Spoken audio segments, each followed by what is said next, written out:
Hi, I'm Ronnie Garvin, the Hands of Stone, and a lot of people remember this. And I'm going to make an interview with Great North Wrestling, basically about my life. So I hope it's not too boring and you all enjoy it. So a lot of people don't know that you're actually from Quebec. Where exactly in Quebec were you born and where did you grow up? It's been kept a good secret. I was born in Montreal, and I was raised from the age of 2 in Gaspé, Cap de Rosy, exactly. It's a park now. I don't even think there's a town there. It's Parc Forillon. I think it's a provincial park. And we moved back to Montreal when I was 13 years old. And were you a wrestling fan growing up? Not really. Well, when I came to Montreal, I wasn't a fan of anything. Yeah, well, I can say hockey probably because we listened to sport on the radio. And it was a battery radio. We didn't have electricity. And maybe a little boxing too. I remember Joe Louis boxing, and I don't think Raymond Rougeau was boxing then. But no, anyway, hockey was the big deal. Andre Richard, Maurice Richard, Bellevaux, and all them guys, and then that was about it as far as sports. And when I got to Montreal, my aunt took me to the Forum, and it was real popular in Montreal then. Yvonne Robert and the Rougeau, Johnny, and Hans Schmidt, and the guy that lost his ear. Yukon Eric and Kowalski. Anyway, yeah, it was. My aunt took me to the matches, but I never thought I was going to get into that. Did you have a favorite when you were growing up? No, because unless you went to the matches. Right. And I left home not long after that because I didn't get along with my dad. I was a bad kid. If it would have been for wrestling, I would be in, what's that jail they got there? No, I was not a good kid. I didn't want to go to school. I didn't want to listen to my parents. My dad gave me a choice, work, I'll go to school. I packed up and left at 15. And, I got streetwise real quick. And I forgot who it was. I went to the Loisirs Saint-Jean-de-Baptiste. And that's when I started wrestling. Well, first I went there and I boxed. Didn't last long. I got my head rattled, and the guy, I couldn't touch the guy. They put me. I wanted to box the guy. I can't remember the guy's name. He was an older guy. I skipped the rope. He wanted me to skip the rope and run and do all kinds of exercises. I wanted to box, so I think he got mad because he tapped me a little bit, and I quit. I said, "Nah, that's not for me." It was different than street fighting, sucker punch guys and stuff like that. But so that was like a boys and girls Pat club Curry. type place. Pat Curry. What was his name? He wrestled as Pat Curry in England. He was a coach. Pat Gerard. Okay. You ever heard of him? No. Pat Gerard. He wrestled in England. He was a big star. He was teaching wrestling at the Loisirs Saint-Jean-Baptiste. It was run by a priest. It was the church was above, and there was a big gymnasium. They had everything from judo to boxing and amateur wrestling, professional wrestling, weightlifting. So it wasn't that hidden that they were teaching pro wrestling? Because I know in a lot of territories it was actually hard to get into the wrestling business. Well, they had wrestling. Yeah, well, it was not that hard there. It was harder when I went to Boston. Some of those guys. It was harder to get accepted from the old timers. There was no kids in the wrestling. When I went to Boston, there was maybe 2 or 3 of us. I was the youngest one. I think first time I was 17, 18 years old. So what was your training like overall? Well, Pat Gerard, we worked out. I forgot how many months, weeks. And then they had wrestling where they charged people to come in. And I guess the money went to the church. Okay. And, I was going to wrestle in front of people, So that was a big deal.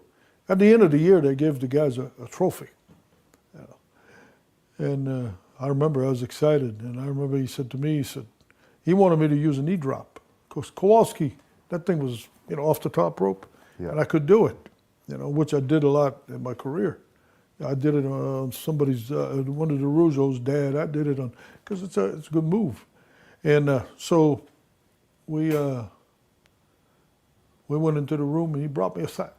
And he was a pretty rough guy, I think, in his younger days. Anyway, I was kind of intimidated. He says, you shake his hand when he turns, you run and you hit him with a knee in the back. And then down he goes, you climb on the top rope and that knee dropped, and he says, if you don't do it right, I'm going to show you how to do it right. I was scared of that. I won my first match. That's what I did. I said, if I didn't do it right, it was either me or... So I don't know if I hurt the other guy. I don't think I did, but How long it was looked good. Let's put it that way. Yeah. How long was it before you started traveling as a wrestler after that? Well, I did some local show. I can't remember, small towns around town. There was a guy that was promoting towns, and you ever heard of Fernand Chartier, Tony Yes. Ross? Yeah. There was guys like that, Boboul Maisonneuve. They were all going there. I think Pat Patterson went there, and I forgot how many. I think a lot of local guys came out of Montreal went to that. Is it true that you grew up around Terry Garvin? No, Terry was from East Montreal. Okay. No, I didn't meet Terry till I was, after that. Well, I knew Pat because I went to school. The school was about a quarter of a block from where Pat lived. Okay. And I was seeing his sister, Annette. I think she's my age or younger. And Pat was already wrestling, and Terry. Oh, and I went I went to Palais des Sports, the Sports Palace. Okay. Sports Palace. It was not far from where I live. We live in East Montreal too. And Pat was wrestling there. Terry was partners with 2 or 3 of them. They're blonde. They call them the Blondes. I can't remember their name. And they packed that place. And that was opposition to the Forum. Okay. Silvio Sampson was the promoter. And there was a big rivalry in the promotion, but Sampson never could equal what was the other guy's promoted? I can't remember his name now. It was promoting the Forum. Yeah, I know there was the Rougeaus. It didn't. That's way Deschamps before. have their... Way before that. Oh, okay, I don't know that. I think Johnny was wrestling for him. Okay. And he died, and I guess Johnny, that's how he got the promotion. I don't know. Okay.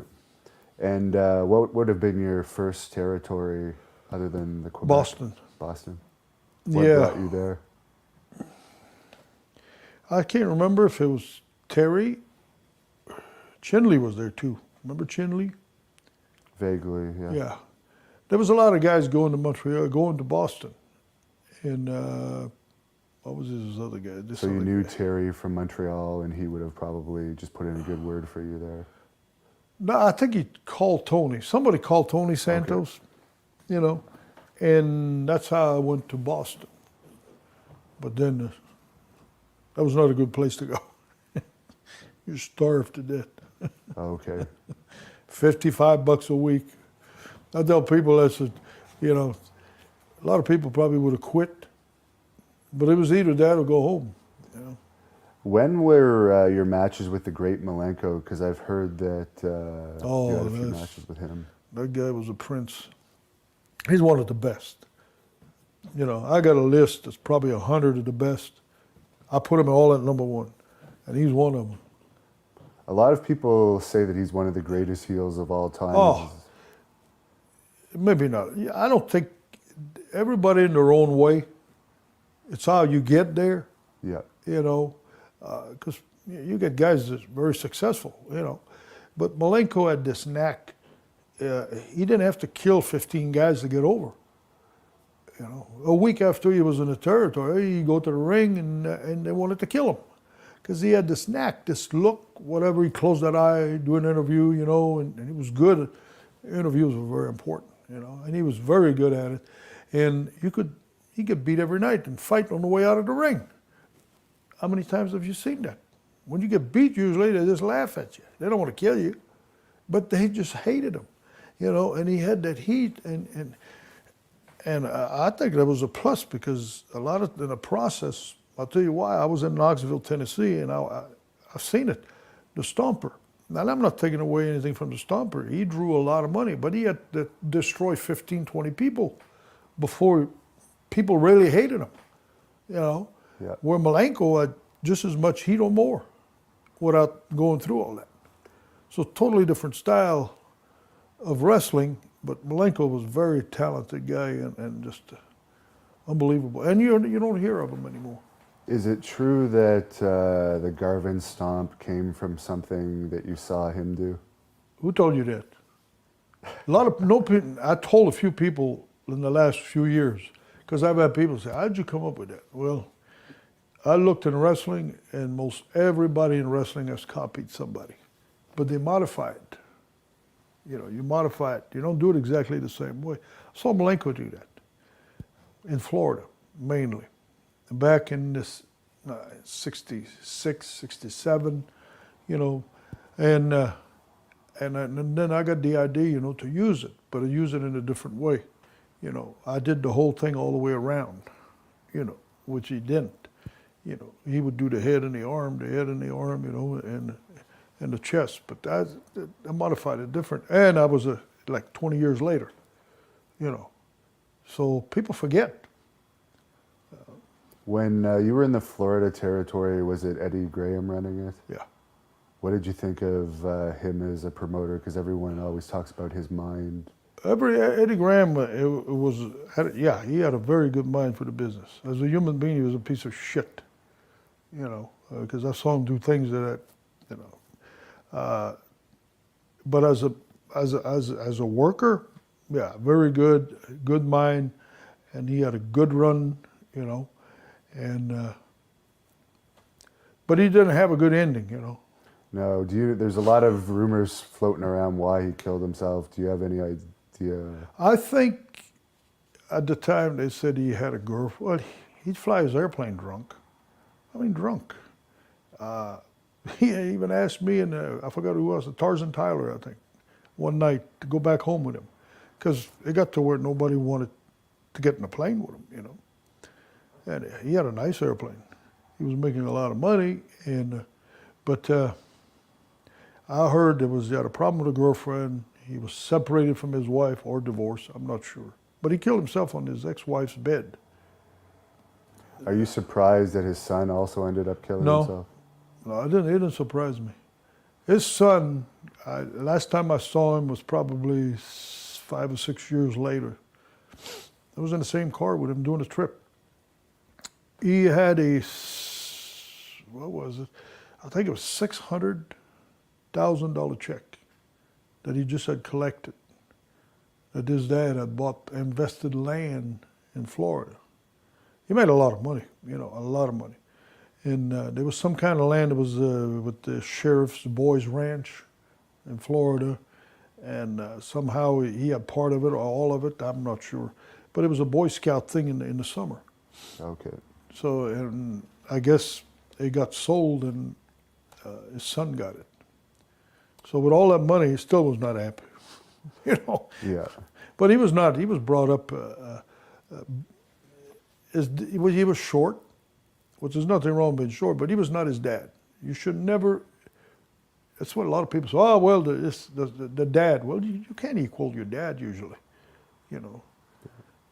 And it's bad to chase after your dad. It's any business, you know. You should go on your own style, your own, you know. And I think I was one of his problems. He was a good guy. I liked him, though. Was Dusty Rhodes kicking around the Florida territory at that time when you were there? No, he was there, but he was a worker. Okay, he wasn't on the Dusty booking is side about 2 or 3 years younger than me. Okay. Him and Dick Murdoch. Oh, we had a blast back in them days. They were partners, and they were the wildest two guys you've ever seen in your ring, but they drew money. Yeah. Do you have any interesting stories about Dick Murdoch? Because he was such a crazy character. I can't right off the top of my head. I traveled with him a lot. He liked to drink. you know. But he was a good worker. You couldn't make money with him. There's always the controversy on whether he was racist or not. Uh, I don't think so. I don't know. Some people say you call somebody the N-word, you're racist. They call themselves that. You know, how many times we call people names? You know, what if that person was black? If he's white, it's okay. You can call him any damn thing you want. Yeah. You know, I don't buy into that. I don't know. He never told me he was in the Ku Klux Klan. You know, I never seen him burn crosses. You know, so So racist. a lot of that could be exaggerated over the years. Well, yeah, you can make one comment, and all of a sudden you're a racist. You know, well, shit, they call each other that, and that's why it's going to be. People are going to use that word 150 years from now, because they're continuing it. So, you know, I don't care about that. I'm not racist. I don't care. I think people are just. You got to be politically correct. You got to do this and say that. And what the hell, you know. And you also worked for Angelo Poffo, and I believe you were an investor in that company as well. I had 20%. How did you end up becoming a partial owner of that territory? Well, I was over in Knoxville, and we went our separate ways of promotion. We split. Malenko was involved in the Bob Ort. And of course, it's hard to promote, you know. People think it's easy, but there's a lot involved. And by splitting, it was not a big city. Knoxville, Tennessee was not that big. So we split the crowds. So nobody was making money, you know, because before that it was fantastic. But then we split, and then, so the Poffos were running Lexington, which is 200 miles north of Knoxville. And we didn't really know it. I didn't know they were running up there because we didn't have any contact. Right. And somehow they contacted Ron Wright, was our front man. And then we had a meeting, and they wanted to merge. So it was good for them, it was good for us. But there was one problem. Me and Randy had a fight previously. We had a bad encounter in Columbia, South Carolina. And was that over a match? I came in on the winning end. Okay. What was the story behind that? Well, I was partners with Tiger Conway, Jr., and I didn't know the Poffos. I had never worked with them. That was the very first time. It was a tag match. I had heard of them, but I had never, and Randy and Lanny were just starting. And Randy had been in the business maybe a year, and he had 3-4 fights with the English guy there. What was his name? Billy Robinson? No, he sucker punched people. He was good at that. Les Thornton, maybe? No, he might have had, but this guy was a shooter. Okay. He sucker punched him. Anyway, he had 2 or 3 fights. And Dick Dundee, he sucker punched him in Memphis. So anyway, I had heard of that, you know, because the news travel. So anyway, we're booked in Columbia, and we go into the ring, and everything was fine with me. I mean, I didn't have a problem. But then during the match, there was a problem with the Tiger and them, both of them. And then I realized they were going to double team them, you know. And I don't know, if you don't have to be my friends if you're my partner. I'm there. So at the end of the match, everything kind of went away a little bit, but then it came back at the end of the match, and then the shit was on. And we wound up on the floor. And so I was going after Lanny. Lanny was backing away, throwing kicks and shit. And I came around the corner, and Tiger and Randy are down on the floor. Well, I took one of them things to hold the rope, you know, this got a metal base, you know, boom. Well, it was all over. The dressing room empty upstairs, and a few people got hurt at ringside. Well, this was during the yeah, it was at ringside in Columbia. Yeah, so a few people got hurt, not seriously, but just banged up, scratched, and all the boys was down, you know. So then I left after that, the territory. I got a lot of heat for it. which I didn't give a shit. Because they were a real good friend with the booker, which was George Scott. Right. So that was another scene at the office later. But so anyway, I left and I wound up in Tennessee. So this is like forward another 4 years when we went opposition. And that's when the meeting, so Randy's looking at me and I'm looking at him. I had never spoken to him again. And he said something about he called it a concrete block. Well, actually, well, it might have been made out of, but it was metal. Yeah. and so I didn't say nothing, you know. I just sat there at the meeting and listened. And so anyway, they offered, I forgot what the offer was. I think Roop got 10%, I think, and they were selling it. And the way we're going to pay for it is the dividends. We're going to keep the dividends, you know. So when it come to my turn, I said, "Nah, I ain't going no 10%." You know? So they said, "Well, there's a bunch of us, you know. There's Angelo, that's 20% or nothing, you know." So I wound up with 20% of them. And it lasted, I don't know, 2 years, 2.5 years. But then we started drawing. But Roop, Orton, and I, we'd have a meeting. We have never met anybody like Angelo Poffo and Randy Savage. Lenny was good. Lenny was a good kid. He didn't give a shit. He had this attitude, that this, you know, easygoing guy, you know. And he was okay. He just followed his brother, you know. And but we never met. Angelo Poffo, every single day that I was around him, I heard this: "Better rich and dead than poor and alive." And, better rich and dead than poor and alive. And anyway, the guy's dead. That was his life, you know. Yeah. It's but You ended up having good matches with Randy, though. oh yeah. He's good. He was a hell of a worker, But he was paranoid. To me, he was. If you did something good to him, or you were up to something, you know. And so yeah, we had good matches, real good matches. We did good business, and then we started drawing pretty darn decent. And then he'd screw the guys and tell us, "I'm not going to give him a $200 payoff. I'm going to cut it in half." Well, that's how you keep your talent. And the money was there. You know, why get greedy? And then all of a sudden we had one guy leave, another guy leave, another guy leave. And then Orton left, Roop left, I left, and you know,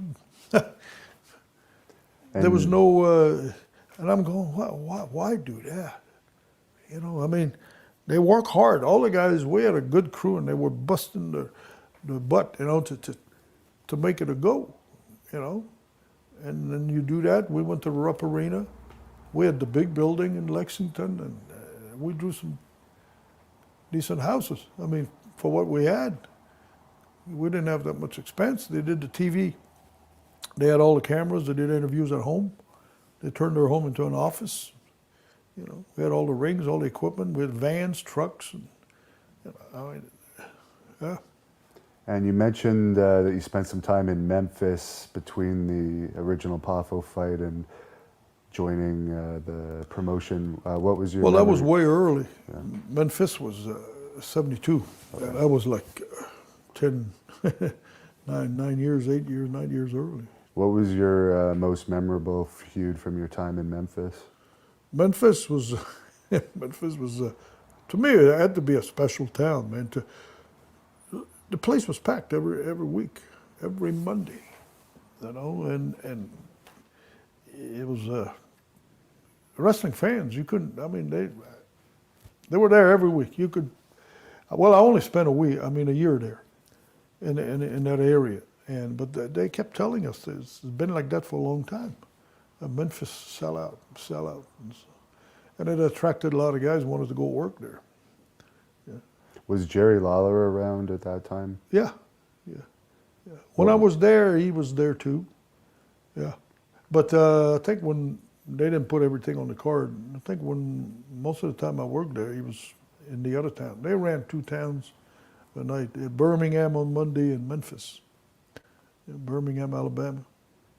So He this was was there. before he was in the office. He would have just been a wrestler at that point, probably. I didn't have any dealing with him. Okay. He was working. Now, I don't know if he had any involvement. It was kind of a funny territory because Jarrett says, I'll deal with you. Don't worry, you're not going to have to deal with, what was his name? Nick Goulas. Nick Goulas. Yeah. Yeah. How did you find Jerry Jarrett as a He's a good guy. promoter? Yeah. Yeah, I have no problem. I went in there the first time and and I had told him, you know, I'm going to leave. If you screw with me, I'm gone. There's no if or but. Well, the first day I go to the office, Jerry Jarrett's mother worked in the office, Christine. She gave me a brown paper bag. She says, Nick says you got to wear this in Birmingham. I opened the bag. It's a suit, a medic with a white mask and a white outfit. I closed the bag up and I said, ma'am, tell Nick Goulas he can wear that shit. I'm out of here.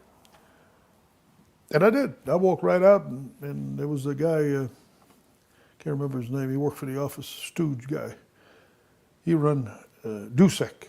He run to the car, Ronnie. So I went back in. He talked me into it. I told him, I said, I'll give it one more try. If they don't get it, I'm gone. So after that, I never had a problem. Okay. But yeah, I didn't go to the office either. I stayed away from that shit. And you're talking to us off camera about the North Bay / Pembroke, Ottawa Valley territory.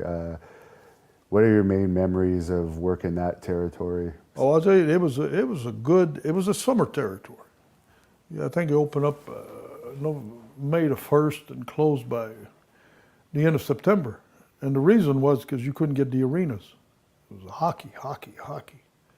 And it was good because in the wintertime we'd go to Florida or go to North Carolina or go south and we recruited talent. We had guys like Don Serrano and Frankie Kane. Ever heard of Frankie Kane? Not He was the great Mephisto. Oh, okay.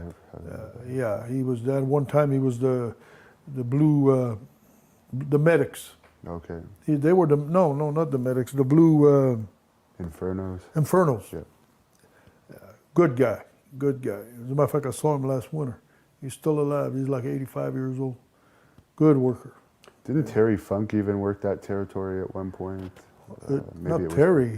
No, Terry was not born. Well, he was my age. No, it was Dory. Dory, okay. He was a big name up there. Dory Funk Senior.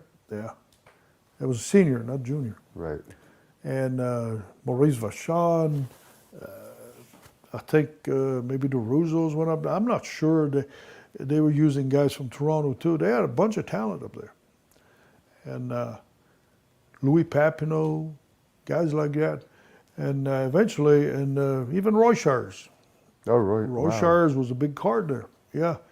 Don Evans. You ever heard of Don Evans? Yeah. He was the first one-man gang. And You were the second, I guess. well, that's where I copied, but it was long and, you know, nobody knew about Don Evans, you know. And so anyway, they all wind up leaving pretty much about the same times. Shires went to California, Funk went to Texas. So when we got on the scene in '65, Larry even gave us 25% of the territory each. Well, didn't give us 25. He gave us 25% of if there was any profit, you know. And it was just while we were there, you know. Nothing on paper. It was a word of mouth, you know, just a handshake. And that's why we went there 5 summers. Because we'd go to the States, we'd bring guys back to the territory. And, you know, we had the Mongols, we had Serrano, we brought guys like Chinley up there, we had guys like Frankie Kane. Yeah, we brought some. And I'll just ask you about the Mongols because we just did the interview with Nikolai Volkov. So I'm just wondering what your opinion of Nikolai was to work with. Oh, he was very green then. I mean, he was a monster. I mean, he's a big guy and strong.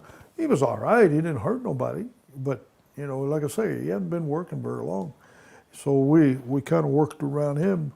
And but he was an impressive guy. Yeah, very impressive. What they did is they beat the guy with the boot. They had these boots with the soles that was that thick. People had never seen that. So we took advantage of it. You know, they take the boot and run the guy's head into that boot, and that was it. School's out.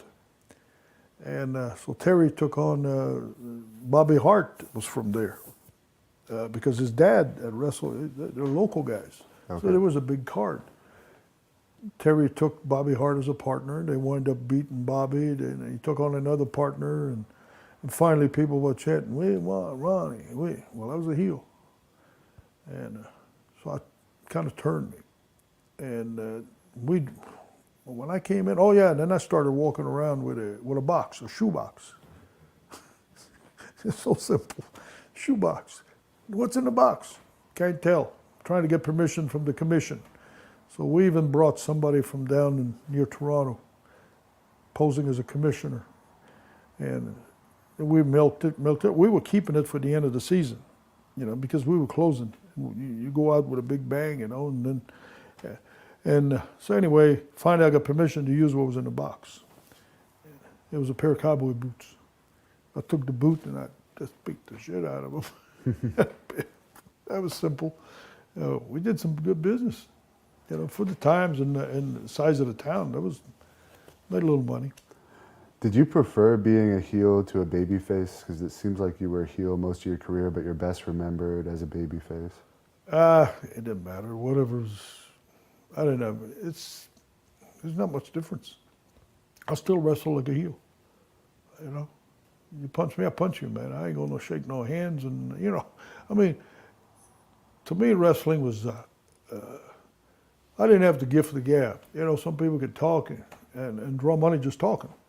Of course, the matches sometimes were, and longevity sometimes don't last. And then you had guys that could talk and had good matches. So that was a plus. So I had to do more in the ring than. But to me, wrestling was, if you want to get results, you got to make the match look like you're competing. I never liked guys who walk around and waltz around and stick their head out the rope and do all that. Come on, it's a fight. Look at the MMA. Yeah, it's being successful right now. You can do the same thing in professional wrestling. You're working. Just like I did with the Rougeos. You ever seen those fights? Oh, yes. Well, you make it look like somebody's trying to beat somebody. Especially if you went on TV and did an interview and you're pissed at each other. Well, you got to go to the ring and walk around? Hell no, try to tear your damn head off, And that's how you get results. Because today I watch matches and they don't pin the guy till the end. Well, you should try to pin the guy any time that he's on his back on the floor. You should try to pin the guy. Otherwise, why should anybody cheer or get excited? Right? Logically, that's. And you brought up the Rougeos. I'll just get into this part now. You had a very successful feud with them. I almost got killed. Yeah. Lord of mercy, I came out with my life. No, just kidding. No, it was a very good summer. Very memorable 85 summer. You told us off camera, but I'll just ask you again on camera how that feud came about, because it turned out you were just wanting to come up here for one shot a week or something to begin with, and it turned into That's the irony of the thing, Well, I just came up here to visit my family and spend a summer and maybe wrestle one time a week. I write it off taxes legally. I did work once a week, and it turned out to be an unbelievable summer. And you had 2 big matches at the Forum, right? Or possibly more. Yeah. The first Yeah, we one, had the first one, yeah. and that was unbelievable. We Pearl Harbored them and attacked them, and I think the people were shocked. It was like a bomb had went off. It did. That's the way I looked at it. The pictures like boom, and then, and people were so mad. God, Lord, you talk about, and especially when we hurt the father. Right. Holy mackerel, man! It was just unbelievable. Did you have to deal with any physical fan confrontations around that time? No, we were pretty lucky. Yeah. And then when we came back, my God, I think it was one of the records, or it's up there in the records, because it was on the paper the next day. My dad was impressed. I said, well, you're just here on vacation. It was, I think, largest crowd for something. And how did you find working with them as wrestlers?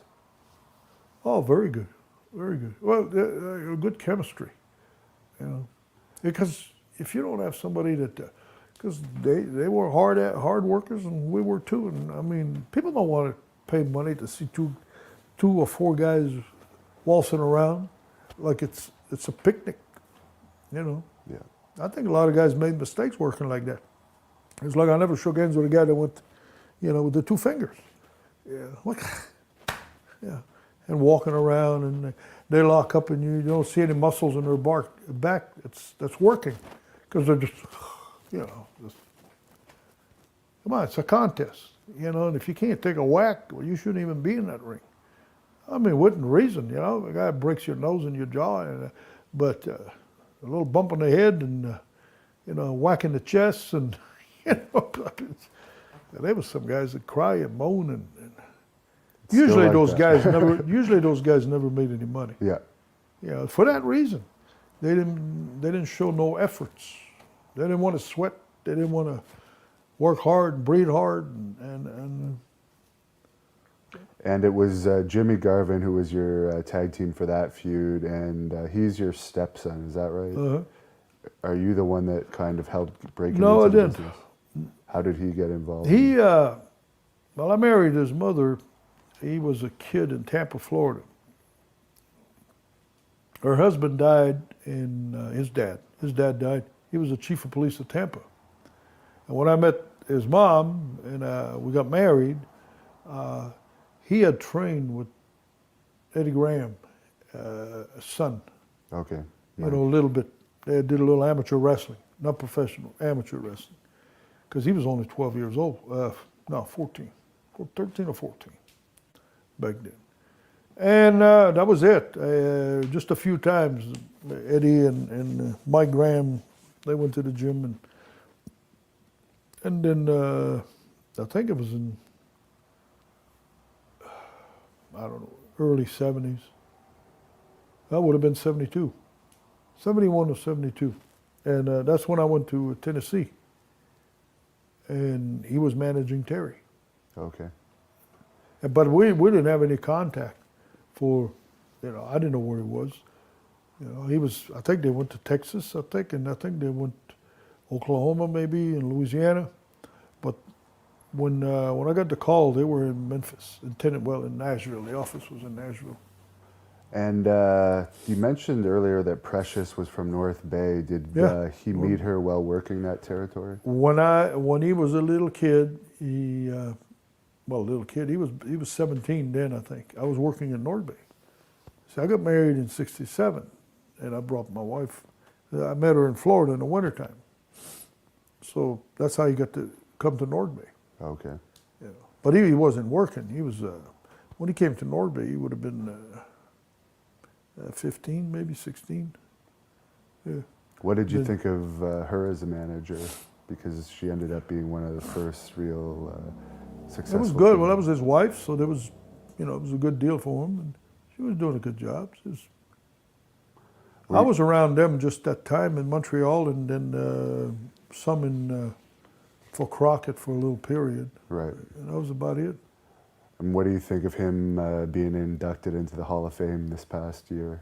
Oh, is he? I never heard of him. Yeah, they put him in the WWE Hall of Fame as part of the Freebirds. Oh, well, good, good. No, I don't follow it. I didn't even know. I haven't seen him in 12, 15 years probably. Okay. And you had a feud with Andre the Giant, who's a legendary character. Do you have any memories of that? I beat him in Knoxville, Tennessee, and they never told anybody that. Because they didn't want to. But I don't blame them. Andre was he was a gentleman, man. He came to North Bay. And I tell people, and this is the truth, you can research it. I had a handicap match with Andre the Giant, him and another guy against me. Okay. I had the gimmick of the one-man gang. So I'd beat up 2 or 3 or 4 guys. You know, they'd send them in the ring, you know, not the boom, boom, cheers. And it was a good gimmick. That was in Knoxville territory. And Fuller brought Andre in. And Andre, what a guy. I mean, but the way we done it is I beat up this guy, what was his name? He's one of the cousins of the Fuller, Roy Lee Welsh. Okay. Ever heard of him? Right, yeah. Yeah, Roy Lee and Duke, not Duke, but the big guy. He's a Canadian guy. He's dead. Joe LeDuc. Okay. Joe LeDuc. Were partners. Well, I was in a ring. I forgot who was the partner. But anyway, the turnbuckle came loose, broke off. I beat the heck out of Joe LeDuc. Joe LeDuc is laying there. And I took, what's his name, and I broke his arm on the post. And then we sent somebody from the audience, pile drive him. Anyway, there was bodies laying everywhere. So Fuller, they took me on, Les Thatcher was doing the interviews and calls me over and we had an interview and they're going to have a secret opponent for me next year. Of course, I'm like a maniac, man. I had a little bit of a gimmick like Steve Austin, you know, just throw beer in people's face in the ring and, you know, do all kinds of crazy stuff. And I said, I'll wrestle anybody. So they had a piece of paper there. Said, well, you're so tough. I forgot who it was, LeDuc or somebody. They tricked me into signing. So I signed the paper. What it was a handicap match. Of course, the other guy was in the cast. So he was a partner, but he wasn't going to wrestle. He was going to stand on the apron when the Giant was going to take care of business, you know, on me. Yeah. You know, so, but they booked it as a handicap match, Andre the Giant and Roy Lee Welsh against Ronnie Garvin, you know. And, we drew a hell of a house. The Coliseum was packed, man.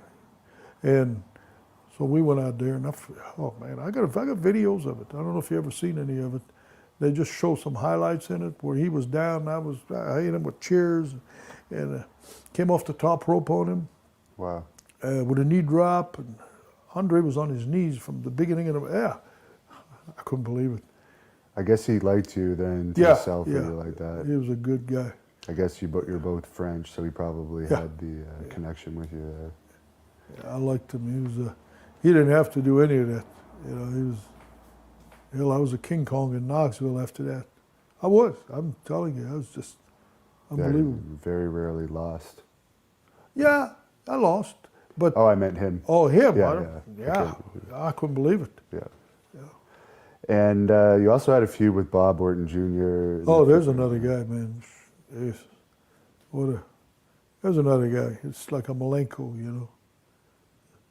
Good We've had, you know, Jake the Snake. That's another guy. We made money, man. I was in Ohio. We worked 1 week in Georgia back in, 1981, 82. We'd go to Ohio, man. It was sell out. And Jake was. Yeah, we actually interviewed him recently too. He was. I'll tell you what. I wish I would have wrestled in 5 years. I would have retired early. Your biggest feud with him was in Atlanta, though. Is that right? Yeah, but it carried over to Ohio too.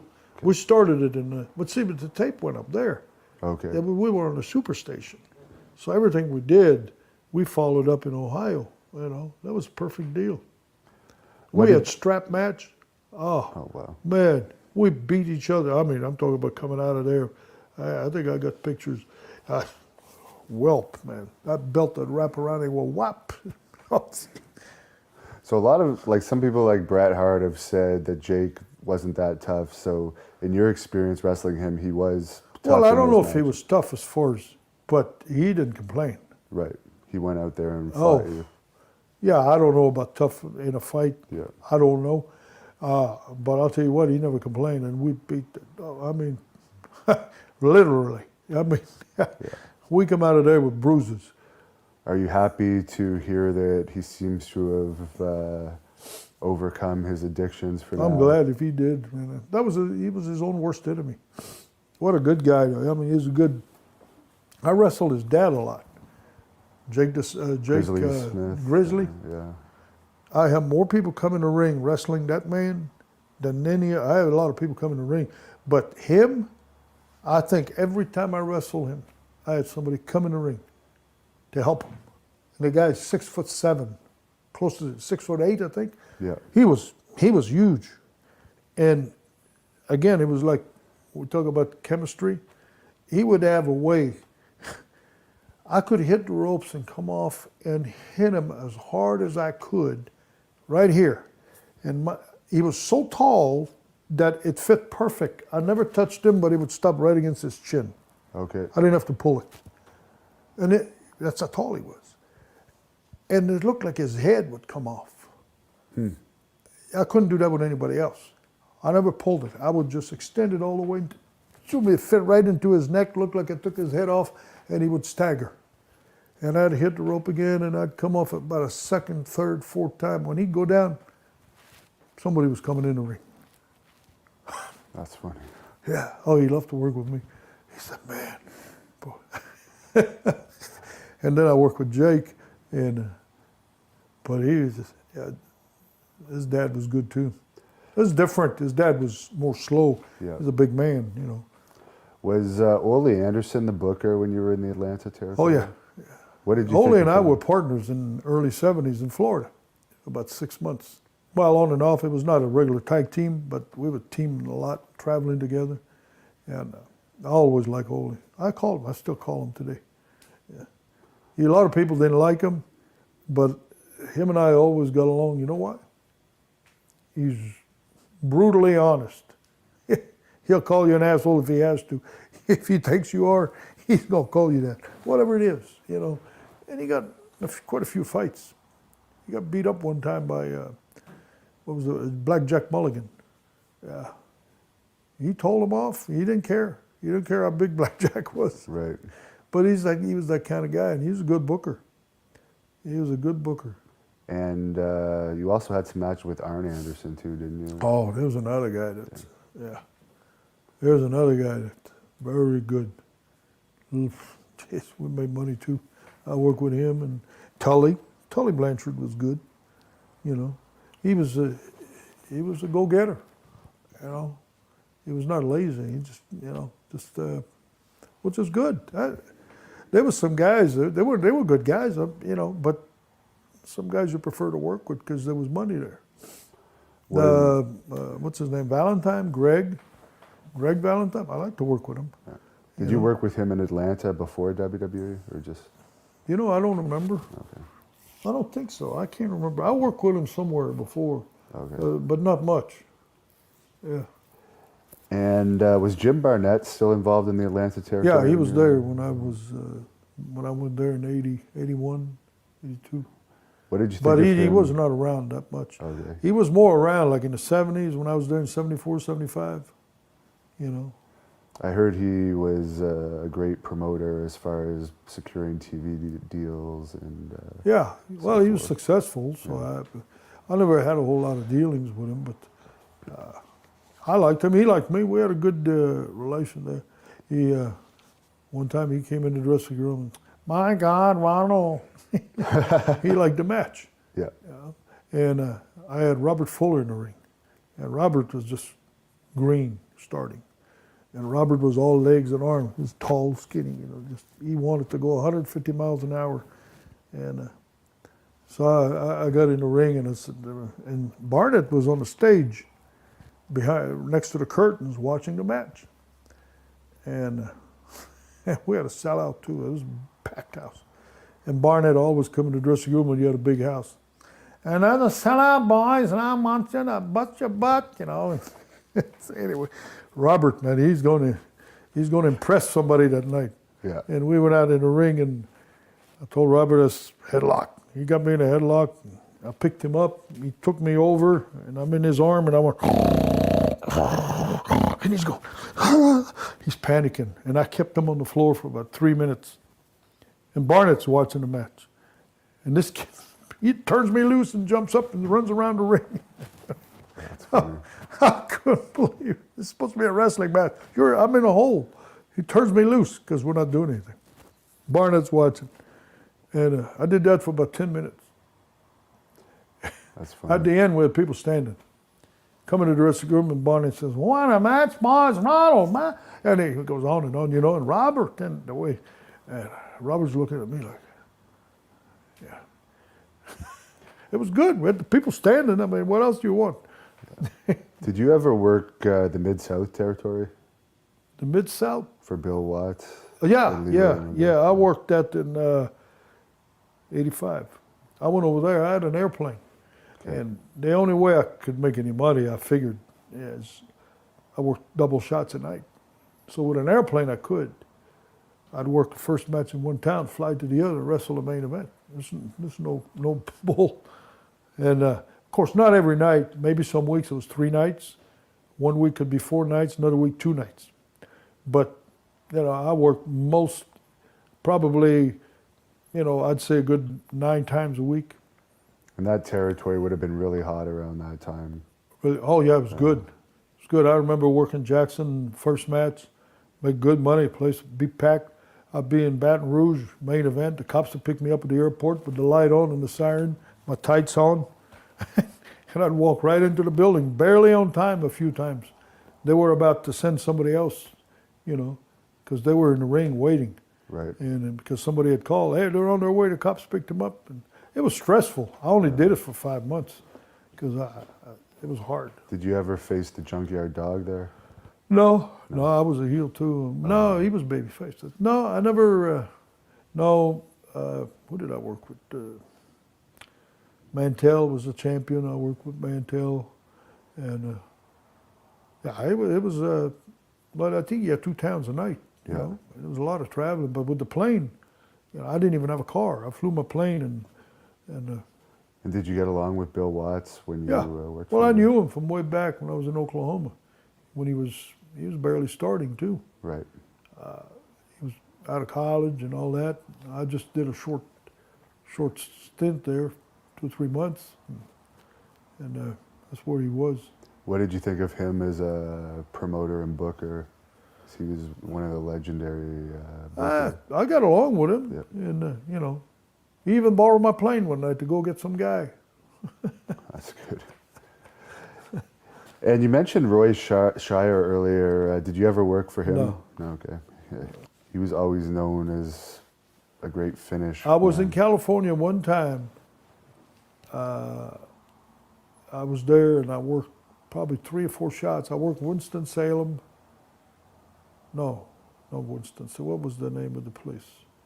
I went to Oregon too. I was out on the West Coast for 4 months maybe, and it wasn't Roy Shires promoting. It was somebody else then. Okay. That was before 75. That would have been 63 maybe. And I worked for Don Owens. Mike LaBelle had lost the Los Angeles territory up there. That's too. who it was. Yeah.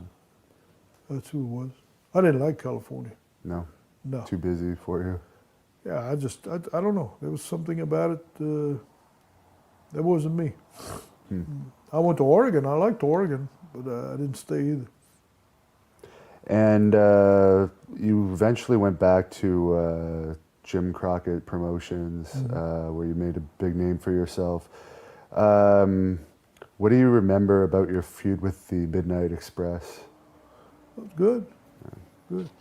Midnight Express, that was Cornette managing. Yeah. Yeah, that's when I did the Miss Atlanta Lively. Yeah, was that you that came up with that me, idea? Man. I was a transgender. I'd fit good today. Yeah. I'd have my own bathroom in the schools or restaurants. In the States, they have to furnish you a bathroom. All you have to say is, I'm a woman, or whatever. No, I'm just kidding. Yeah, but that's true. Today I would, But that was an idea we had because I was partners with... Barry Windham was it? Or something? No, Boogeyman. Oh, okay. Boogeyman and Big Mama was his manager. Big Mama was his wife. And with Cornette, the Midnight Express.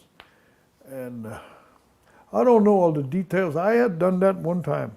I made some money with it. I did only one time, though. I had dressed as a woman. It's a surprise. I would sit there. I had done it different. I sat at ringside, in the crowd. Yeah. This time, we went to the ring. We wrestled. I had the wig on and the pants and the boots, and I did it 5 different times. I think I even did it in Baltimore, and we went around with it, because it was. Yeah, it's one of the things people still talk about from that era. It drew money. Yeah. It drew money. But the best time I had with it is when I got the check. The other best time I had is the first time I got dressed as a woman, and I wasn't married, and I had a girlfriend. And we went out on the night out, in the clubs, and people were making comments, you know. And look at the shoulders on this broad. Some guys that pinched my ass, and they thought we were two lesbians because we start kissing, you know, on the dance floor.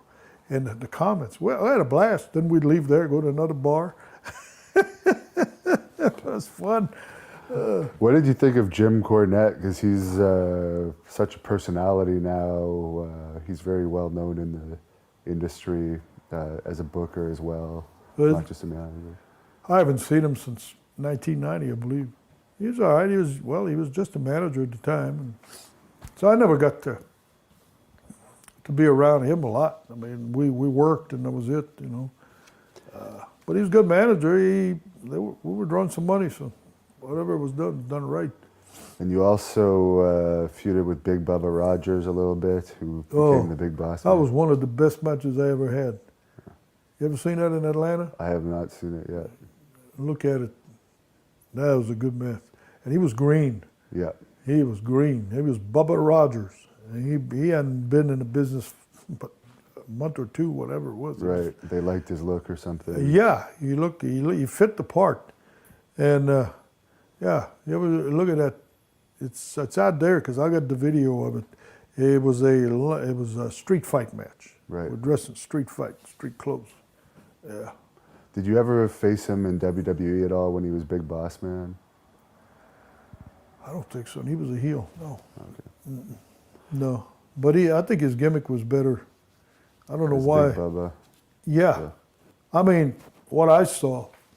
Yeah, it was a good gimmick. I guess he did all right with the stick and the uniform and all that. But and you were tag team partners with Barry Windham for a while too. How did you like him? Good. Oh, I knew him when he was a kid. We'd anchor the boats in the cove, and his dad. And he's a little bit younger than me, you know. And we'd all anchor the boats in the cove and spend the weekend there partying and barbecuing and skiing and when we were partners, he was a good guy. He was a good worker. He was a real good. And you guys wrestled the Russians a few times, right? Ivan Koloff and Barry Darcy. And we wrestled the Hawk and the Animal. Road Warrior. What did you think of those matches? 'Cause those guys were known for being. Shit, well, I wrestled them when they first came in.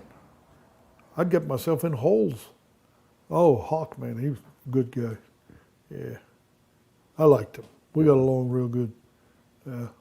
So you were able to pull off passable matches with them when they were. Oh shit, we beat him one time. Me and Jerry Oates in Columbus, Georgia, for the belts, and shit, we had a return, man. It sold out the place. I mean, they drew money, yeah. But they were hard to work. I mean, they didn't know much, and then they got better. You know, they really improved.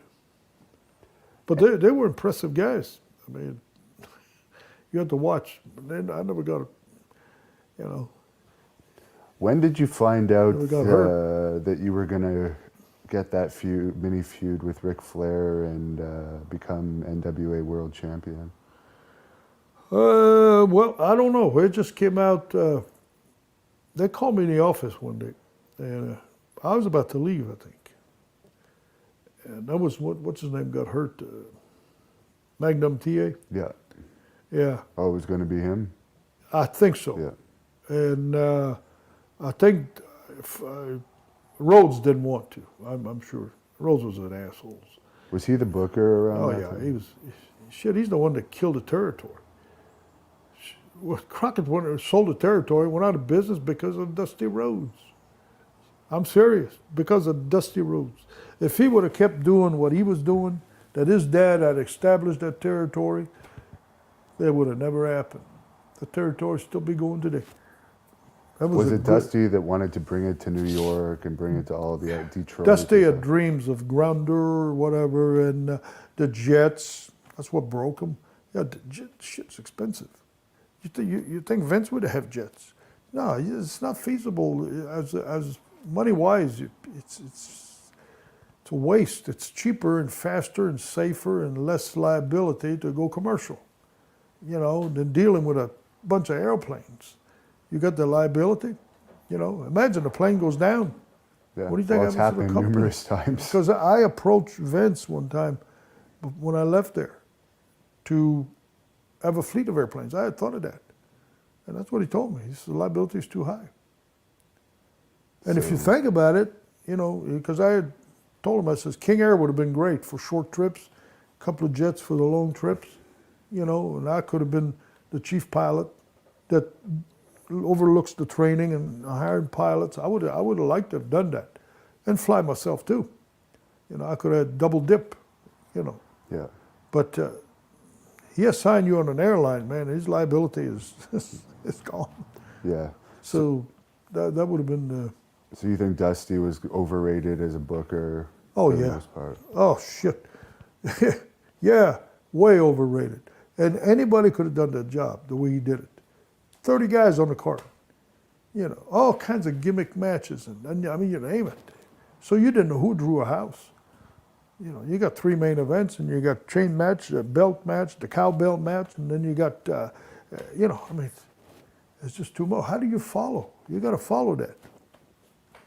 So he was throwing his kitchen sink in the ring and everything. I mean, Yeah. it's too much. Did you ever wrestle him in singles matches? Oh yeah, Yeah. yeah. Well, when I left, he was such a jealous guy.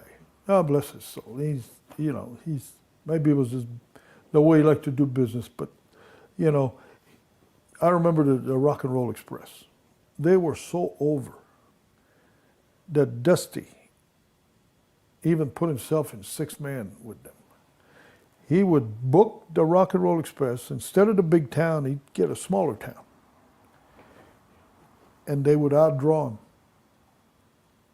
He couldn't, I know, I was there. And if you ever meet the Rock and Roll Express or talk to him, ask him. I've actually heard Ricky Morton's say that a version of that story before. He couldn't stand it. I mean, I saw it. And I used to say to myself, man, why don't you put these guys in the big towns? This is where the money, they outdraw everybody. Why not? And they kept on drawing, and they kept on. They were so hot, man. They came in the dressing room one night, their clothes ripped off. I saw this in my own eyes. Their earring out of their ears, they were bleeding. It was. But he kept. I mean, the girls were so market. over. Yeah. They were so over with the girls that it was unbelievable. They looked like rock stars, and they were good-looking kids, and they good workers, and but Dusty had to have, control, and he done it his way, and I think the one that really pushed it was probably Crockett and Flair. Well, Flair and we had some great matches. I mean, and I know he liked to work with me. I don't know if he liked me as a person, but I haven't heard him say anything bad about you. I think he, and I'll tell you what, he never complained. And I hit him so hard that his chest was bleeding. He's got scars from it, I guarantee. Yeah, I was split like 5, 6, 7 different places. And we were making money. And he whacked me too, but, and he never complained, never. Never said, oh man. And even when he was hurt, we just kept pounding on him. How much advance notice did they give you that you were going to win the title? Because it was pretty prestigious at that time. Nobody knew, except me, myself, Crockett, Dusty. That's pretty much it. They didn't know even the night it happened. Yeah, I heard about that for a long time. The Rock and Roll Express and all the other guys used to travel. We traveled together a lot. Why didn't you tell us? Crockett just said, nobody leaves tonight. So they didn't know why. They didn't think if it was going to be a fight outside the ring, and they kept it a secret. Nobody knew. Nobody. Were you pretty honored to have that title reign because it was so prestigious at that time still?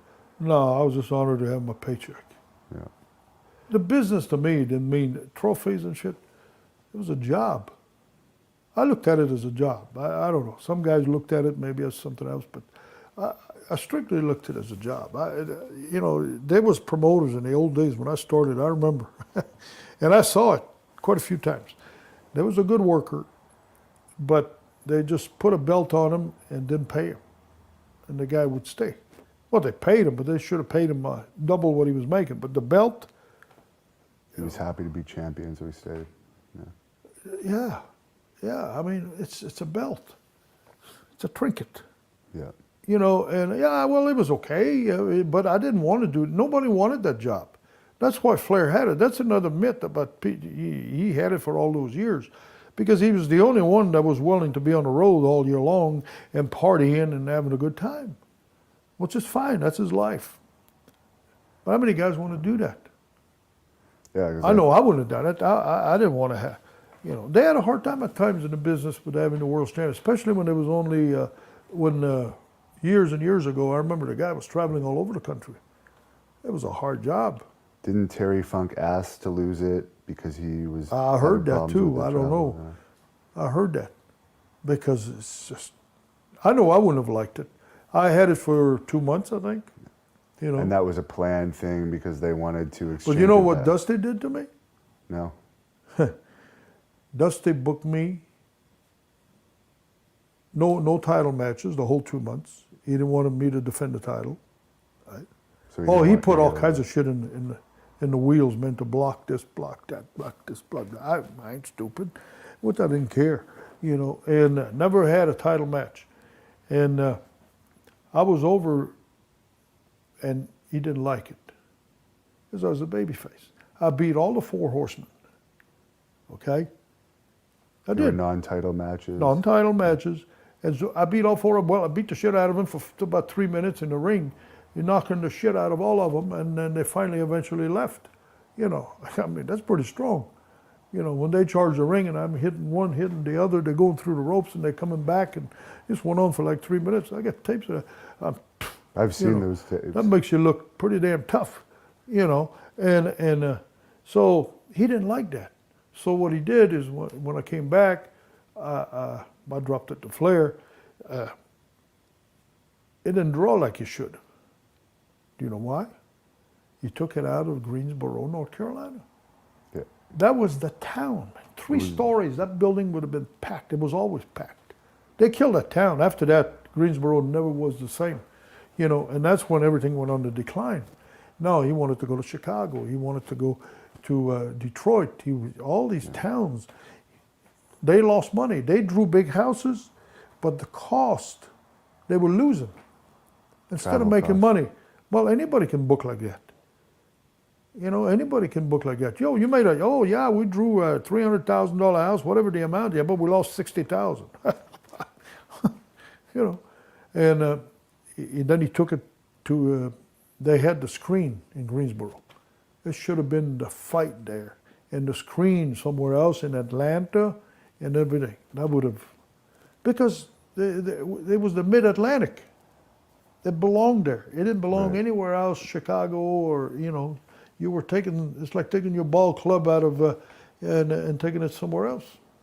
Was it Dusty that came up with the Tower of Doom match? That That I don't know. Probably. that was a pretty dangerous looking. Oh, Lord. It was, yeah. Yeah. And then the bashes, you know, and it was very, I know because a friend of mine was Sandy Scott. He was running towns for me. And he told me quite a few times. He said, man, we bring a lot of money to the office, but we're in a hole, you know, because of the expense. Setting up towers, setting up this and that, and so how good is that? And then Dusty, I saw it coming. I was over like hell in Baltimore, Cleveland, those 2 towns. I was, and Dusty couldn't stand it. So Dusty concocted this deal. He was going to turn me heel, and that was after I got beat by Flair.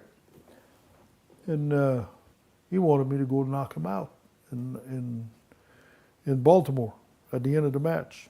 Tap him on the shoulder, he turned around, and Gary Hart was going to pay me $5,000 or something. There was a bounty on Dusty, and he was going to pay me the $5,000 or $10,000, whatever it was. And so I did it. Well, half booed, half cheered, you know. Because you were so over. Yeah, but it was not a successful thing. You know, half of the crowd cheered, half booed, and he laid there. You know, oh, they carried him out. They come and helped him out, you know. Yeah. Yeah. And then his deal was he was going to put me partners with this other guy. What was his name? Kind of a Spanish guy. Gary Hart was going to be our manager. And so I got to analyze everything, and I said, I know what Dusty's going to do. He can't stand it. I beat the 4 horsemen. You know, he's not sleeping at night. I'm serious. Yeah, because he was so. never Oh, and now he's going to turn me. So now he's going to beat me, Alex Perez. okay. He's going to beat Alex and Gary Hart, all 3 of us. Superman.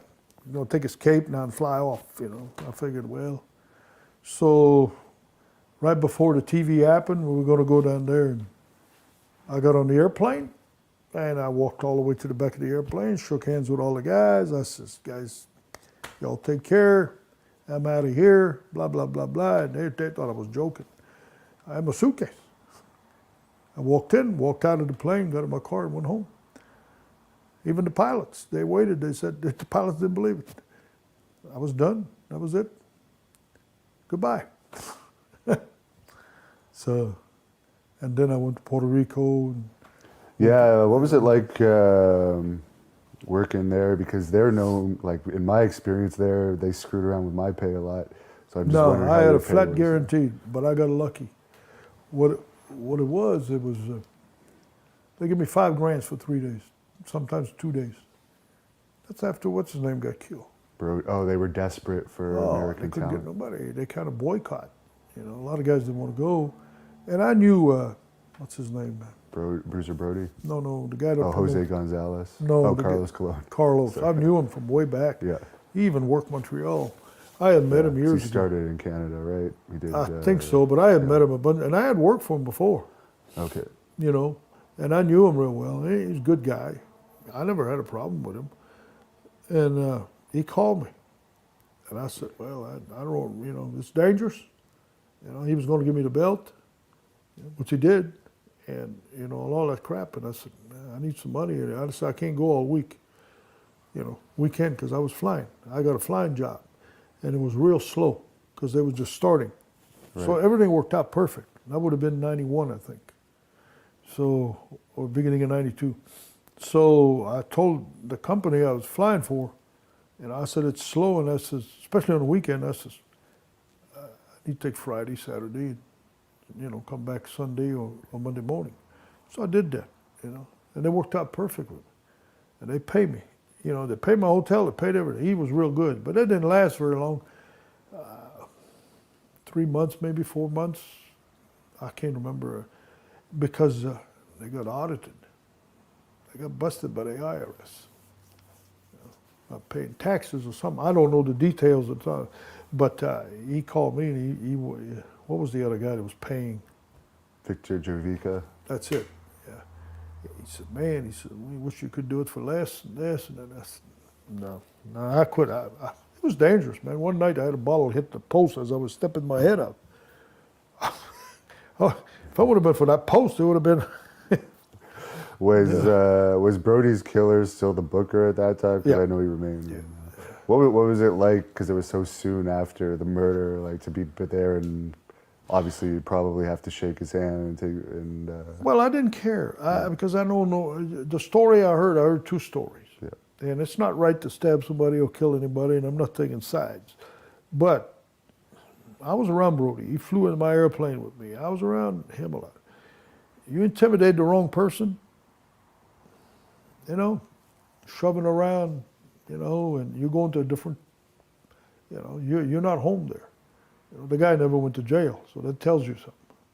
Yeah. You know, and supposedly there was a lot of intimidation, and the guy was a little guy. You know what happened?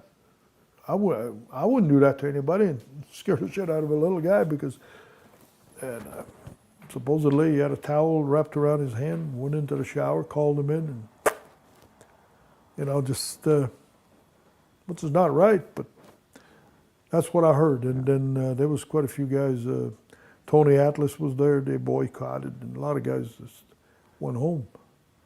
But you got along with Brody in your dealings with him, obviously. Oh, if you were yeah, flying. yeah. I never, he flew with me, him and what was the other guy?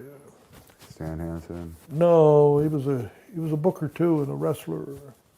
But yeah, in other words, But Brody was no problem. Brody was. But I saw him do stuff that he was a pushy guy. yeah. If it didn't go his way, Yeah. Is it true that he would, if he showed up and he saw it was a good house, he would ask for more I don't money? know. Yeah. I never was around him that much. I was early. That's when I was working for Watts, back in '85. Right. That's where he was there. And he Buck did- Robley. Oh, That was Buck the Robley. guy. Okay, Buck yeah, Robley. they were buddies. Yeah. It's funny how the computer's real slow. That's fine. The little bit I saw. And the match I had with him, to me, was, I would put it in the class of some of the worst. All right, so just you had a short stint in the AWA. What were your memories of that? Because you feuded with Greg. The AWA, I was going to go there a long, long time ago. I had a match with, what was Vern's son? Greg in Atlanta, Georgia. And we tore the house down. It was like on third match. I mean, just plumb tore that place apart. And he went crazy. Oh man, you gotta come up. I don't know, it's one of those nights. It's just everything clicked. He was not over there. I was a little bit because I've been there. But for some reason, it just, like with the Rougeaus or matches that just, you don't expect it. So he called me a bunch of times, but I never was ready to go to Minnesota. First of all, I didn't want the snow. I didn't want the cold weather. And I was doing well. My philosophy in life was, this is what I need to have at the end of the year, saved. I didn't look for millions. I didn't look for the other guy, being jealous of this guy. He made 600, he made 800. Shit, I had that in my head. And I stayed there if I made that, because it's sure. If I go somewhere else, I might not make what I'm making. So I'm going to reach my goal in the end of the year. This is where I'm going to be and all that. And anyway, that's the way I operated. And so anyway, it never worked out till, I think it was 76. Yeah, 76. I was in Charlotte, and George Scott was the booker. And there was this girl who used to pick me up at the airport, and a lot of the other guys. And it turned out it was his girlfriend. So George never liked me. That was the year with Macho Man. Right. So there was a buildup of all kinds of stuff. I had a plane and jealousy, I think. And Wahoo flew with me all the time, and certain guys. And so anyway, there was a big, I went to the office and give him a month's notice. And I said, nothing on TV, no jobs on TV. Oh, no problem, no problem. Well, I left and I went home and got my bookings a few days later. And television, Raleigh, North Carolina, against Angelo Mosca. Oh, no, I'm ahead of myself. I got booked. I called Greg. Greg says, man, you start anytime.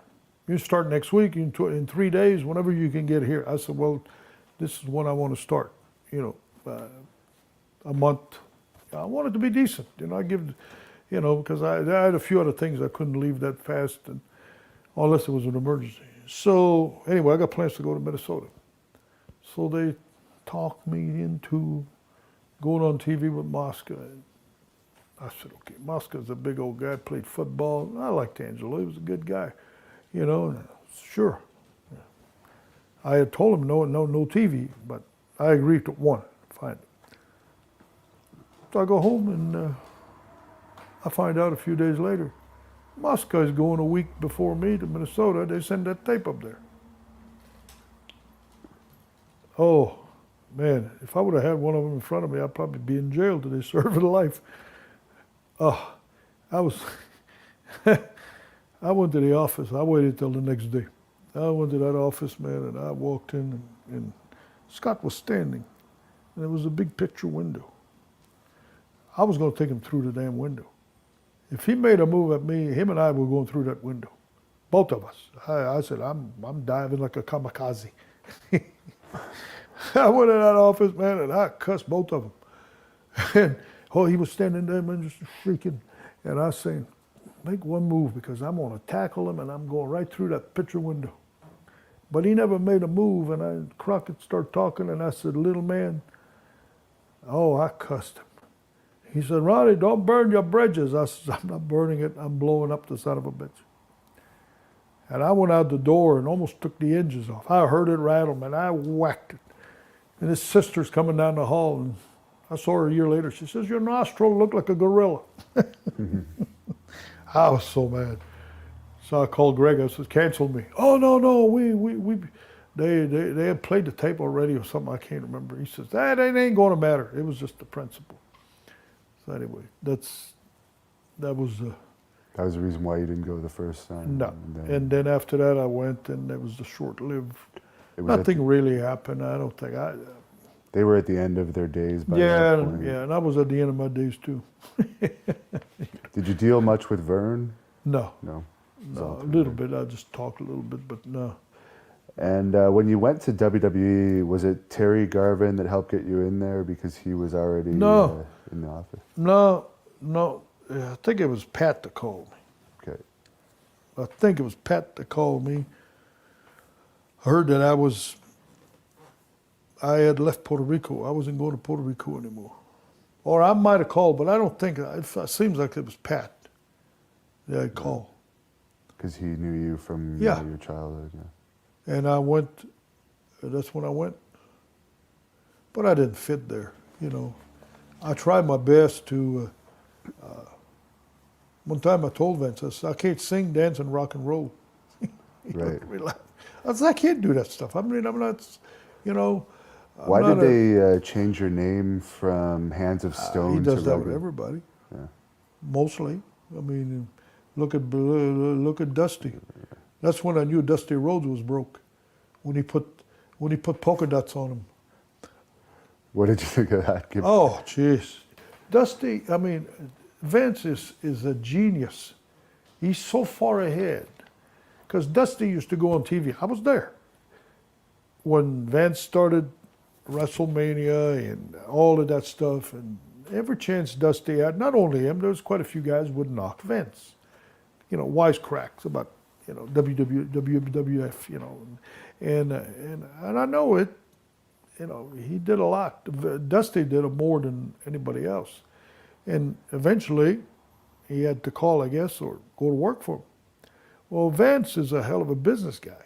If he can make money with you, he ain't going to, you know, turn you down. But he's going to get to you. He put polka dots on his ass and give him a black girl in the corner. And here's the American dream, wearing polka dots, the big old fat guy with polka dots. Think about that. That's genius. It's, to me, when I saw that, I went, wow, this is great. You know, I would have never thought of that. Most promoters would have told you to go screw yourself, you know. And to me, and Dusty made money, but Vince got his point across, I think. And you had a WrestleMania 5 match against Dino Bravo. Do you have any memories of working with Bravo at that time in your career? Not really. No.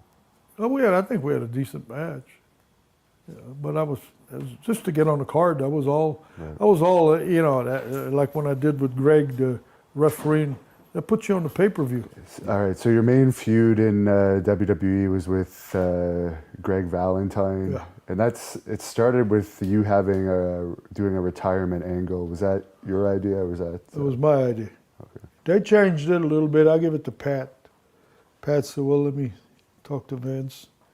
They changed. I was going to do it a little different, but it turned out okay. What it was is I got to look. And if you were not involved in anything, you didn't make pay-per-view, you didn't make, you know, WrestleMania, you know, you didn't make where the money was, you know. So, and I was lost, man. There was so much thing going on with this and this and that and that. I mean, it's easy to get lost, you know, in the shuffle. I mean, shit. And so I came up with the idea where I leave, lose or leave. And I come back as a referee. Go get me a referee's license. Why not? I'm a wrestler. Go get me a referee's license. Then I messed with him. So he didn't get rid of me. I'm still, and then I really can screw him up in matches, give him a fast count, disqualify his ass. I was going to do more than that. But he might have had some plans on getting somebody, like what's his name, the crazy. Had a crazy gimmick. What's his name? I mentioned it earlier. Steve Austin. Okay, yeah. I was going to do stuff like that. You know what I mean? Be just a crazy ass referee and A bad good guy. just yeah. And but they didn't want to go that far. But it worked out. You know, I mean, I got on the we had good matches. And, you know, I was involved. You know, and I like to work with him. So it was and I stretched it out till November '90, whatever it was, and I was done. You know. I heard that his father was one of your favorites. Oh, I'll tell you what.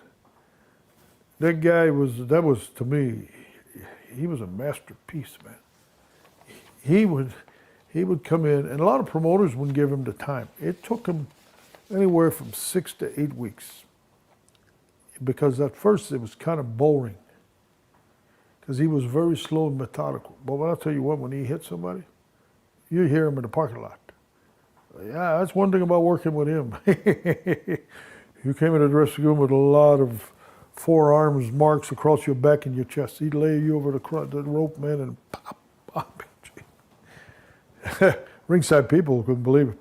Yeah, they believed him. That was one guy, to me, he was probably the most believable guy in wrestling. Didn't do much. Didn't do kicking, didn't do anything.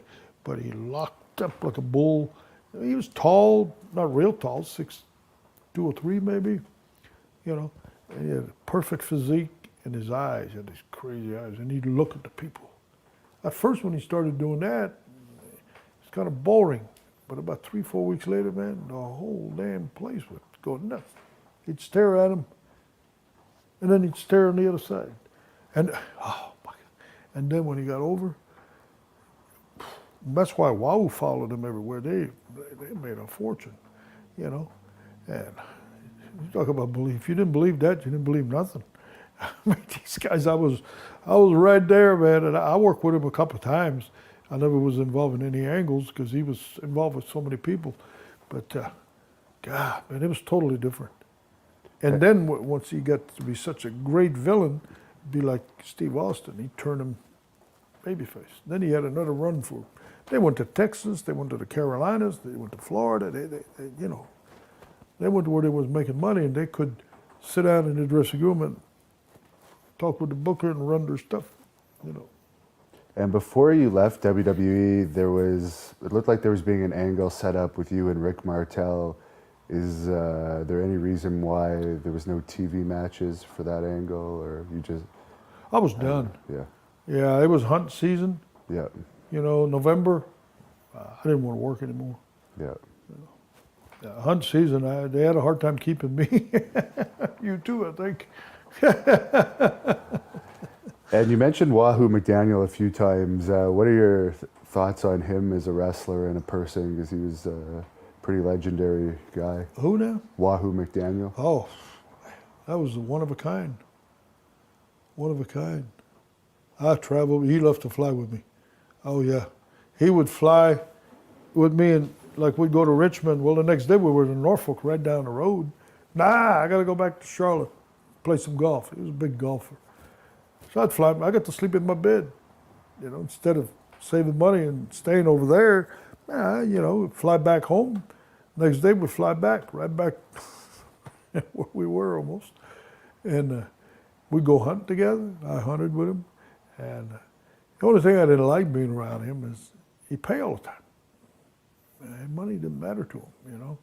And he told me many times, you know, he was broke, but he says, I would do it exactly the same. I wouldn't change a thing. You know, he'd pay all the time. You know, he would give his shirt off his back. He was one of those guys, you know, and it gets uncomfortable. You know, you want to pay your way. You know, if I'm going to go have dinner or drink some beer or something. But yeah, he was and man, I'll tell you what, he drew some money. Crockett, Texas, all over. Everywhere he went. I think it was in the 60s. If I remember right, it was 67 or 8 in Florida. He made $100,000. Wow. Yeah. What would have been around That was big bucks back then. Yeah. Because 66, I bought a brand new house now, 2 bedrooms, 3 bedrooms, 2 bathrooms, 2-car garage in Florida. It's a $350,000 house today. It's 16.5. So imagine making 100,000. You could buy 6, 7 houses like that. Wow. Yeah, that was probably like making $1 million today. I don't know. I don't know where you're, or 800,000. Yeah. What would your biggest pay years have been? The WWE years or the? My biggest pay was 150,000. I still get the first check I got. Oh wow, that was one check. No, just kidding. First dollar, first check. Oh. I framed it. Nah, I had a good career. I didn't make millions, but I'm happy. Let's put it that way.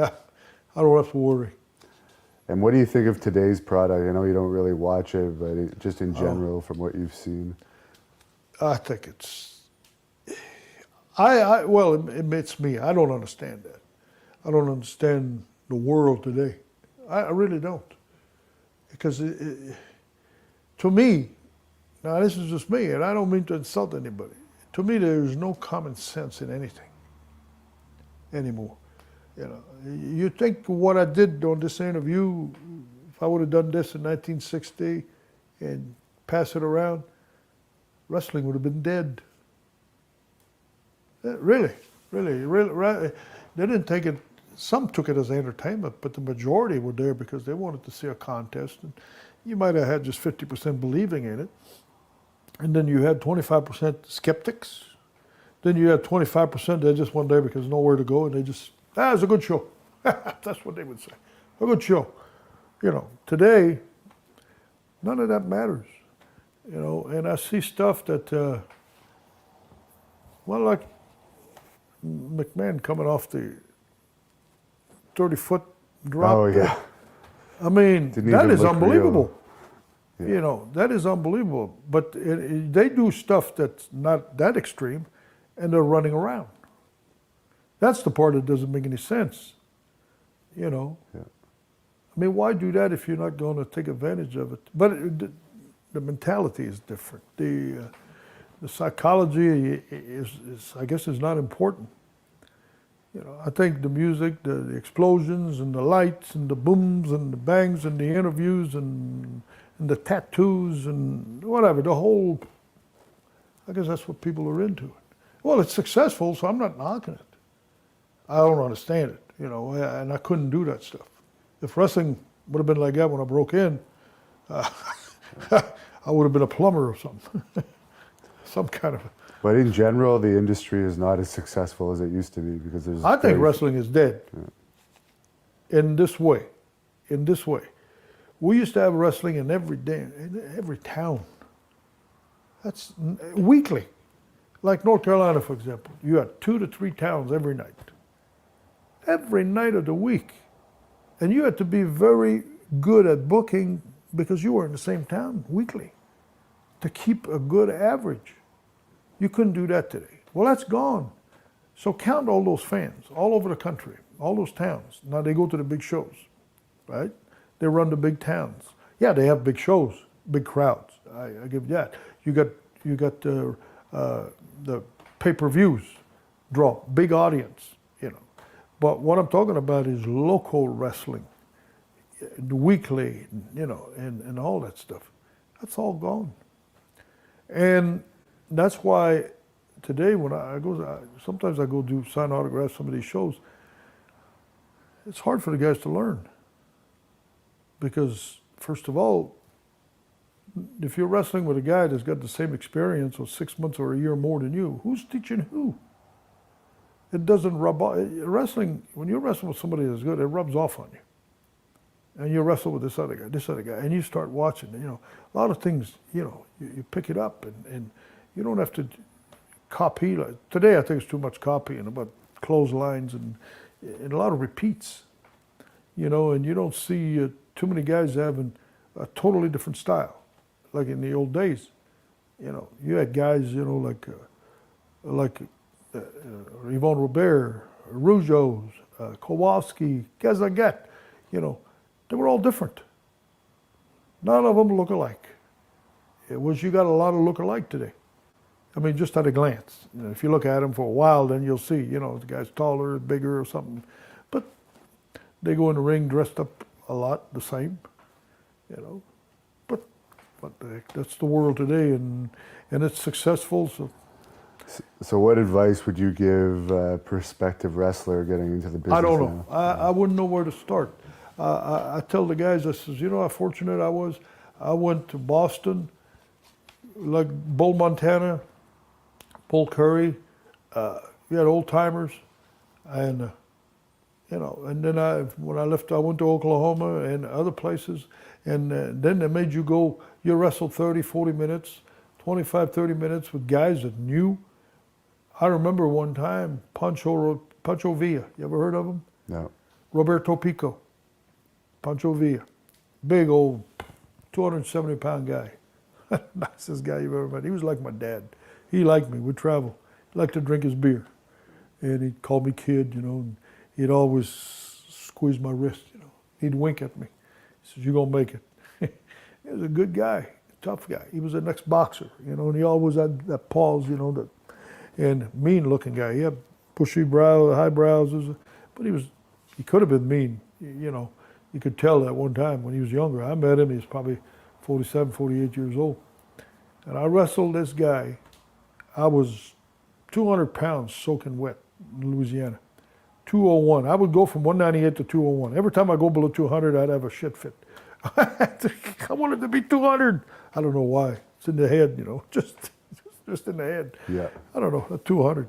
So, and I had blonde hair, and I looked like a punk, and I got a lot of heat. Back then, you had blonde hair. It was like a boy named Sue. I got attacked a few times, yeah, blonde hair in the 60s was a natural heat getter. So we're in Lafayette, Louisiana, in a roller skating rink. Not a big building, but it was pretty full. And I'm wrestling Pancho Villa. And I knew him, and so we get in the ring, and he says, "Kid, you're going to be the biggest heel." And I figured, shit, he's 270 pounds. He's a heel. He was the big villain. Well, he turned me, and I didn't understand it. I came out of the ring, man, people attacked my butt. And he came and fought me all the way to the dressing room and opened the door and shoved me in like he just punched me. But he saved me. And you talk about a lesson, but he put himself in holes. He did. He would grab my hand when we lock up, put it on top of his head, and he'd run in the turnbuckle. I was like a robot. Nobody ever knew. That's Everything funny. he wanted done. Yeah. And that's what I learned. That's amazing what you can do. Because I didn't look the part against him. He was a 270-pound guy, and I was just a kid, And then I traveled the roads with him after that. I don't think I ever worked with him again. Just a one-night thing. Cold match, and he had people wanted to kill me. And I tried to figure out how they do it. I went to Oklahoma, and there was Al Lovelock. You ever heard of him? He was one of the Bolos in North Carolina. Okay. And he was from out Oklahoma, Texas, somewhere. And Anton the Ripper Leone. They were two old guys. Well, to me, they were old. They probably were 48 years old, 47 years old, maybe even 50.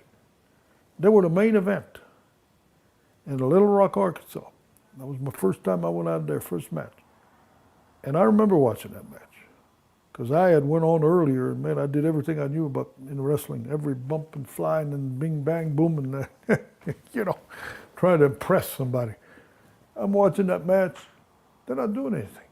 To me, they weren't doing anything. To me, there were two old guys in the ring. And I remember near the end of the ring, Anton was sitting on Al Lovelock's chest. He was laying on his back, and he had his arm like this, and he was wrapping his string around the wrist. People were beating on the ring, screaming, and the first thing we know, people are on the apron of the ring trying to get into the ring. Wow. And I'm looking at this, and I'm going, God, they're sitting down. They're probably, blah, blah, blah, blah, blah. I'm Tony Leone. He would, spit that for the top, double talk and doing all this crazy stuff. And people are right. And the place was packed. And I'm going, wow. But I guess it's what they were doing, the picture they were painting or something. Wow, how much damage can you do with a string around somebody's wrist? He's looking back, Characters, man. I mean, there was a lot of characters in the wrestling. Yeah, that's gone today. And just for the final question, is there any message that you want to tell your fans that might be watching this? Well, I'm pretty old. Have I still got fans out there?